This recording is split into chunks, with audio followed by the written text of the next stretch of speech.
What's up, guys? Reapshow here. This is Rumble at the Reapshow, where I'm going to be discussing my top 10 personal favorite Steven Seagal flicks. Now, again, this will be in addition to my normal horror content. Yes, this is primarily a horror channel, but I'd like to have an avenue to discuss some of my personal favorite action flicks. Now, Seagal is one of my favorite action stars of the 90s.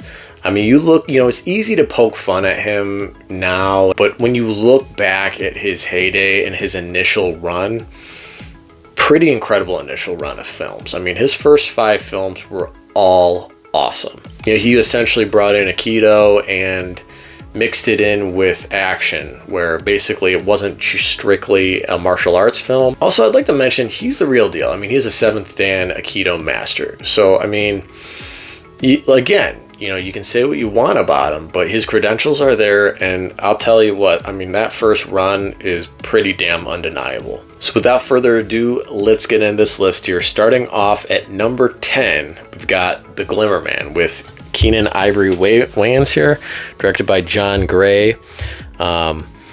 This is one where essentially, if you were to look at basically Seagal's 90s run, this is probably the most gimmicky of all of them, where essentially, it's the odd couple. It's Keenen Ivory Wayans plays just a normal cop, and Seagal is a cop, but he's, he wears the frog button outfit. He's unconventional, but it's also kind of mixed with this thriller angle. It kind of trying to ride the coattails of Seven. There's some pretty good action sequences in this film. It's a good time. Moving on to number 9, we've got Fire Down Below. Now, this is one of 2, actually technically 3 environmental films that Seagal did. He did On Deadly Ground, which I have a ton of fun with. I recognize its ridiculousness. The problem with On Deadly Ground is that it takes itself too seriously, and Fire Down Below has a lot more fun, right? So it's one of those films that, you get Chris Christopherson in it, just chewing up the scenery. You get Stephen Lang in here again, chewing up the scenery. This is a fun film. I mean, there's, again, some pretty good action sequences. Seagal's really flexing that bravado that he brings to the screen. I really think that, again, kind of like what I was saying with Van Damme, I think Seagal is much better than people give him credit for in terms of acting. I really don't think he's that bad. I mean, I'm not going to sit here and say he's, necessarily great, but I wouldn't say he's that bad of an actor. I mean, the weird thing between him and Van Damme is Van Damme got, grew as an actor over his career. Seagal, I would say in the beginning, he's much better than he is now. Like, he's kind of regressed in terms of acting, which is kind of strange, right? But yeah, this was kind of on the tail end of that initial run of his, but I always have fun with Fire Down Below. Basically, he plays this undercover EPA agent. It essentially goes into this Appalachian community to uncover the dumping of waste, stuff like that. It's a fun film. Some good action sequences, some good fight sequences. It's a perfectly fun action flick. Moving on to number 8, we've got Exit Wounds with DMX. This is another one where it was essentially in that there's a period of time in the early 2000s where action stars were teaming up with like rappers. Romeo Must Die comes to mind with Jet Li. Cradle to the Grave, another one with Jet Li. Even films that are not action, like Halloween Resurrection had Busta Rhymes. H2O had LL Cool J. Seagal ended up teaming up with Ja Rule later in his career. So there was like a period of time when this was pretty big. But I think this is a pretty good film. I mean, like, when you look at DMX's acting, I think he's pretty good in this movie. Anthony Anderson's hilarious in it. Seagal actually cut his hair and slimmed down for this role, which I respect that he did that, and he looks good. I think that it's too bad that this film kind of didn't provide more of a resurgence after the fact, but there's some, they're kind of also riding the coattails of The Matrix with a lot of wire work in this film, but again, you know, he plays this disgruntled cop that's essentially demoted and sent to, you know, really bad district, and kind of uncovers this crime ring. There's some really cool action sequences in it. You get Michael Jai White in this. I think that it's a good time. Moving on to number 7, we've got Under Siege 2: Dark Territory. This is one that kind of flew under the radar. I think that it's pretty damn good. I mean, it's not Under Siege, but it's a pretty solid follow-up. You get Morris Chestnut, you get Everett McGrill, who, you know, Everett plays the main, one of the main villains in the film. Essentially, it's Under Siege on a train. Yeah, again, you know, he slips right back into the role of Casey Ryback, you know, cuts his hair again. I think that it's a worthy sequel. The only thing I'd say is some of the fight sequences are a little sped up, you know, and they're a little choppy. The way they were directed, I mean, I think overall they're solid. I just think they're not quite on the same level as Under Siege. But still, worthy sequel, worthy follow-up. Check it out. Moving on to number 6, we've got Above the Law. This was his first film, and honest to God, coming out of the gate with Above the Law is pretty incredible. You get Sharon Stone, you get Henry Silva playing the main villain. There's some good talent in this movie, and like I said, to kind of come out of the gate with such a solid action film is pretty impressive. You know, they kind of tie in his actual personal experience with Aikido. You know, they use, you know, actual pictures of him as a kid and pictures of him when he studied in Japan, you know, and they essentially kind of recreate, you know, essentially like a training sequences of him, and such a really cool opening where it's him in Japan and he's basically doing some training and stuff like that. Yeah, this is a fun action film. Again, to come out of the gate with a solid action film like this is pretty impressive. So it's not my favorite of his original run, but I always enjoy it every time I come back to it. Moving on to number 5, we've got Hard to Kill: Mason Storm. Yeah, this is a good one, where basically Seagal plays this undercover agent who essentially uncovers this corruption by the mayor, played by William Sadler from Shawshank, you know, and they essentially find out that he, you know, has footage of, you know, essentially incriminating footage. They go after him and his family, end up killing his wife, and then, you know, son gets away, but he gets shot and put into a coma for several years, right? So essentially he comes out of that coma and wants revenge, obviously, right? But yeah, there's some awesome one-liners in this movie. You know, Take You to the Blood Bank is one that sticks out. You know, the training sequence where he kind of, you know, does the acupuncture and he's basically training. Again, it's such a great sequence. Some awesome fight sequences in this movie. Yeah, this is definitely a classic. Moving on to number 4, we've got Executive Decision. This is one that I don't go back to very often, but every time I do, I'm always like, why don't I watch this more?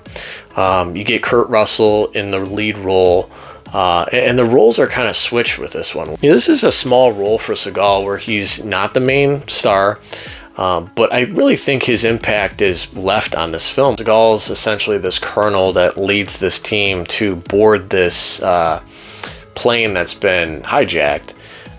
And he ends up having to sacrifice himself for the mission, which is such a courageous act.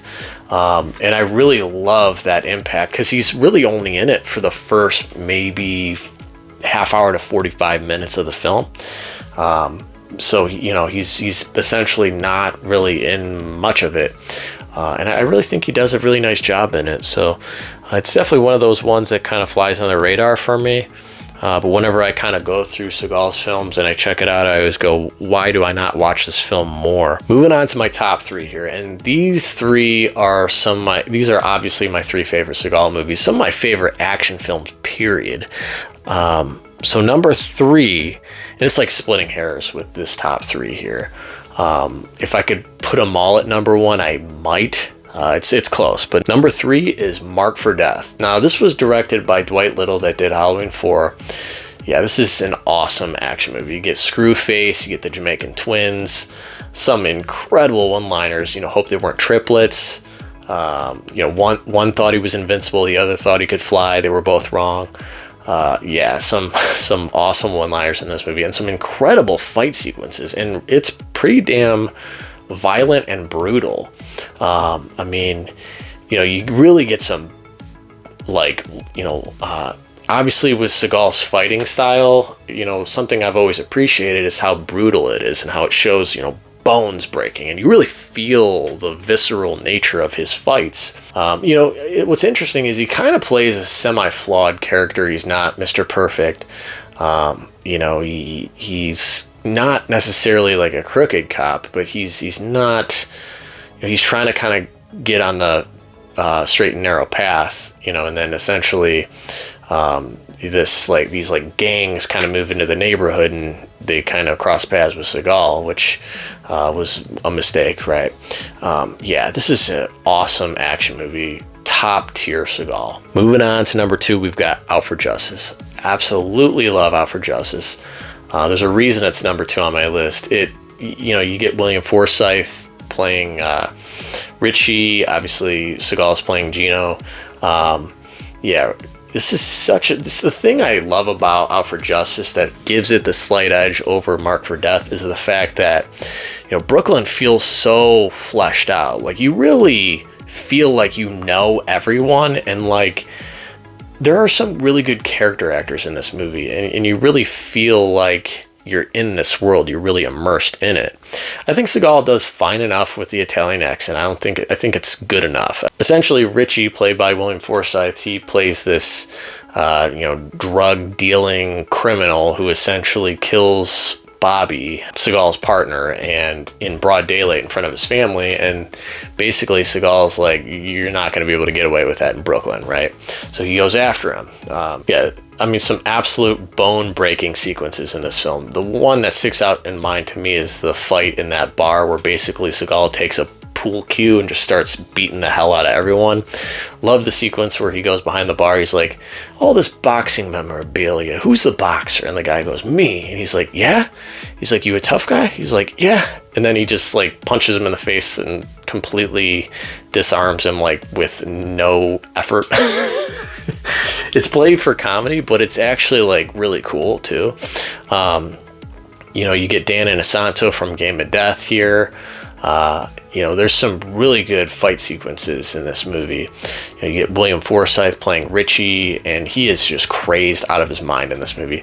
The range of William Forsythe is absolutely incredible. I mean, you get him here playing this like criminal, and then you get him in like Deuce Bigalow in like a comedic role, and then you get him playing Ronnie in Halloween 2007. I mean, he's all over the map. Comedy, action, horror. I mean, he kind of does it all. So yeah, one of my favorite character actors. I actually got to meet him at a con that I went to a couple years ago.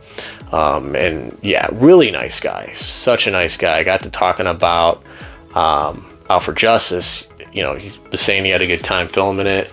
Asked him about Seagal, and he had some choice words to say, you know, and I'll kind of just leave it at that. But yeah, you know, he was kind of talking about how he really poured a lot into that role. So I think he does a damn good job at it. But again, the fact that they really flesh out the characters, you really feel like you get to know the city of Brooklyn.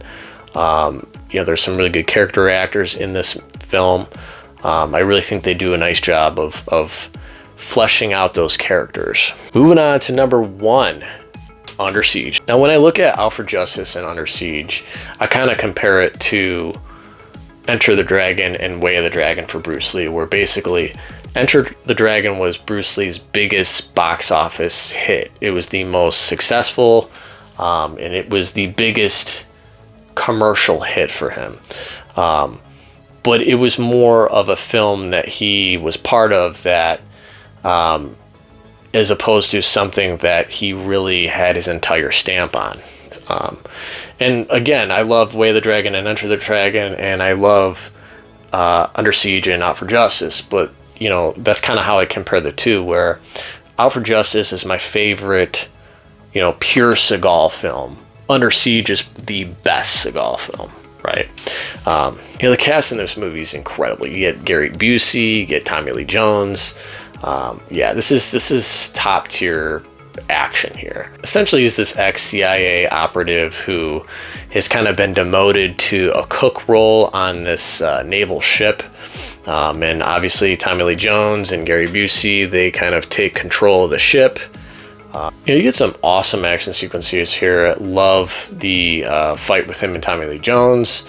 I really like how he has to be tactical and how he has to create these bombs and stuff. It feels much more action centric, and with the martial arts kind of dialed back a bit. But they utilize it all perfectly. And honestly, I think this film is much better. Like, it's widely regarded as his best film, but I think it's a really good action film. I think it's borderline great. And honestly, I think that it doesn't quite get the credit it deserves. Much like his first 5 films, Above the Law, Hard to Kill, Marked for Death, Out for Justice, and Under Siege. I mean, those are 5 awesome action films, and he's got other good ones, right?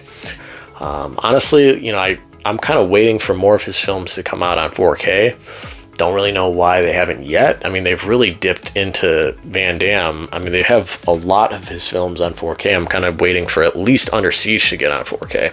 So yeah, what do you guys think? What are your favorite Seagal flicks? Let me know in the comments. That's it for now. Stay tuned for more. Peace, guys.